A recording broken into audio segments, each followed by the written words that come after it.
Peer বয়ফ্রেন্ডটা heavy খেতে, দেখা বলিস। আলু খেতে হবে, নতুন আলু টেস্ট গো, এটার জন্য কি মিস করতে গো।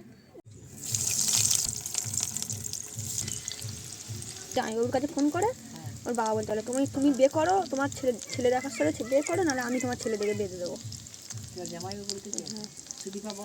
হ্যাঁ, তুমি যার সাথে প্রেম করতে তার সাথে বিয়ে করো, নাহলে আমি তোমার বেঁধে দেবো আমার পছন্দের ছেলের সাথে। বিয়ে হলে আমি বিয়ে করবো না, পালাবো, তার থেকে ভালো।